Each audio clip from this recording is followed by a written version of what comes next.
The newest Jurassic World film is slated to release sometime next year, and I have yet to talk about it. I am a failure of a dinosaur YouTube channel. But we're going to change that today. Today we're going to talk about 5 of the things that I most want to see in the next Jurassic World film. It'll probably be a pretty standard list, like this probably won't be too unique, all things considered, but it's just mainly things that I mostly want to see in the next installment of the Jurassic franchise. So, basically, without further ado, let's get right into it. So the first thing that I want to see is pretty standard. I want to see new creatures, of course. I think that pretty much goes without saying. I think most everybody who is a fan of prehistoric creatures and loves the Jurassic franchise wants to see new creatures with each new project. One of the most exciting things about Chaos Theory were the brand new dinosaurs that were added alongside it. But on top of that, I want to see new dinosaurs, but I also want to see just brand new prehistoric creatures in general. I want some that are kind of obscure to be shown off. Probably the biggest example, and the one that I hope to see the most in a future installment, is Inos transavia, which is the largest gorgonopsid that we know of. It lived in the late Permian just before the Great Dying. It's a really cool animal. Of course, a therapsid, very related to modern day mammals. It's really cool. And I think I would love to see something like that, the original saber-tooth. On top of that, there's just so many other prehistoric creatures that deserve the spotlight, and, some other dinosaurs that also deserve the spotlight. But that kind of leads into the next thing that I want to see. I want to see us slow down with this one. And what do I mean by that? Now, some of you might already know what I mean by that if you've seen some of my earlier Jurassic World videos, particularly talking about Dominion. Dominion moved at a very fast pace. They really wanted as many creatures in that film as they can possibly fit. And in order to do that, a lot of what they had to do was just move from action set piece to action set piece. It was just moving very, very swiftly. And so because of that, you never got the chance to spend any time with these dinosaurs or just prehistoric creatures in general. In stark contrast, if you look at the original Jurassic Park trilogy, there were moments that you just got to spend with the dinosaurs. I mean, there was a whole scene dedicated to Rexy simply trying to get into the cars, or to simply just introducing us to the Brachiosaurus.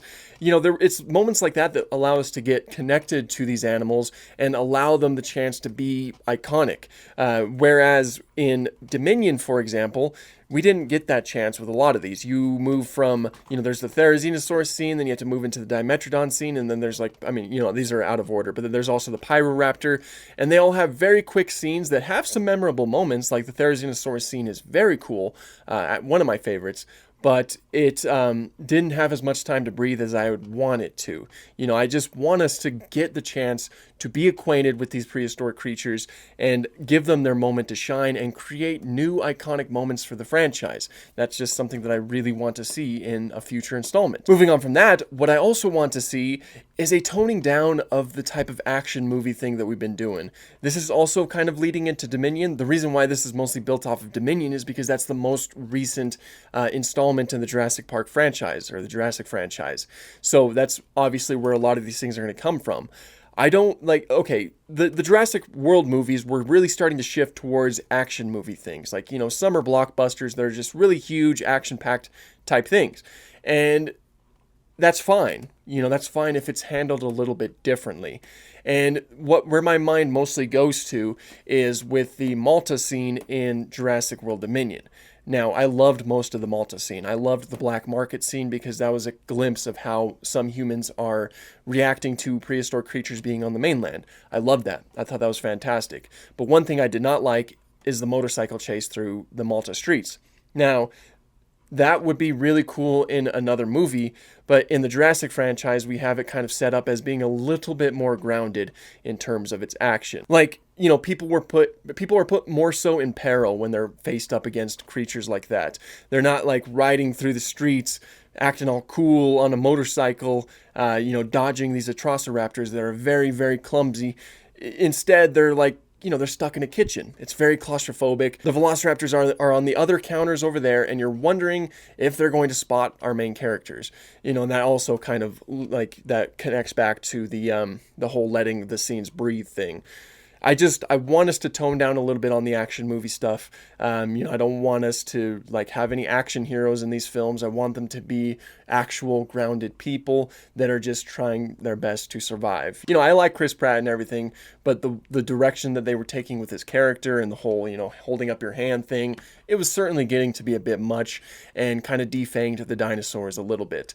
But that's just something I want us to shift away from a little bit more. And with David Koepp writing, I think that there's a good chance that that'll happen. I think we are going a little bit more to our roots with, since David Koepp did write Jurassic Park and Jurassic Park The Lost World, Jurassic Park, since he wrote both of those, I think that we are kind of making that shift because those are my all-time favorite movies in the franchise, and they had that kind of toned down action. They did have action, but it felt a lot more grounded. It felt a little bit more real, rather than the things that we were, like outrunning a pyroclastic flow and, somehow surviving it and stuff like that.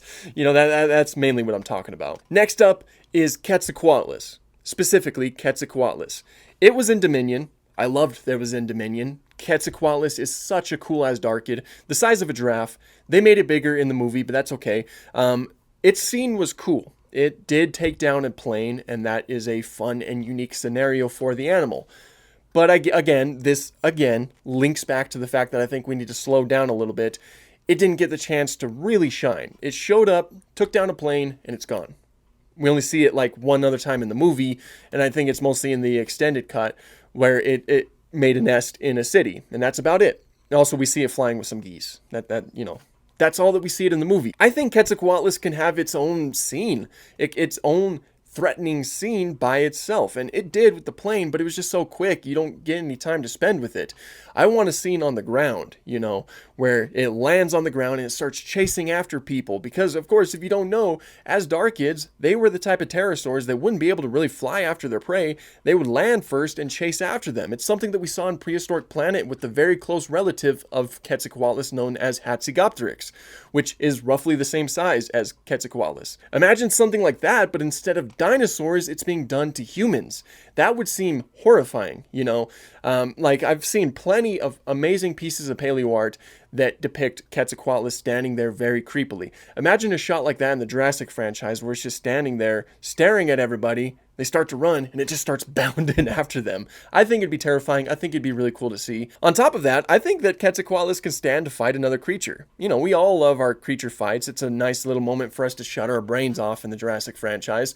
I think it'd be cool to see it fight something like a T-Rex, because I think that's a fun pairing. T-Rex did live with Quetzalcoatlus, and confrontations likely did happen from time to time. I loved the confrontation between them in Prehistoric Planet. That is one of my all-time favorite things ever, especially considering the fact that Quetzalcoatlus was able to drive T-Rex away. Love it. Awesome. I also love like this piece of Mark Whitten art where, they're chasing off a Rex from that kill. I think that pairing up Quetzalcoatlus with T-Rex is a very cool pairing, and I would love to see it in the Jurassic franchise. I'd love to see their take on it with these two stylized designs and their, increased sizes and things like that. I just think it would be really fun to see and a different dynamic. We're used to seeing, like theropods going after ceratopsians or theropods going after other theropods. But imagine an Asdarkid going up against a theropod.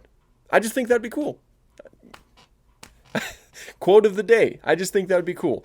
But finally, the final thing I really want to see, and that is because I am 100% biased because it's my favorite dinosaur, is Spinosaurus. I want to see the grand return of Spinosaurus on the big screen. Of course, it was in Camp Cretaceous, but I want to see it on the big screen again. Of course, I have heard some rumors that it might be showing up, but for the most part, I kind of steer clear from rumors, which is why I don't know, that's probably one of the biggest reasons why I haven't been making too many videos about it, because I try to stay away from things like that as much as possible, because I like to be surprised when I'm watching movies or when I first see trailers.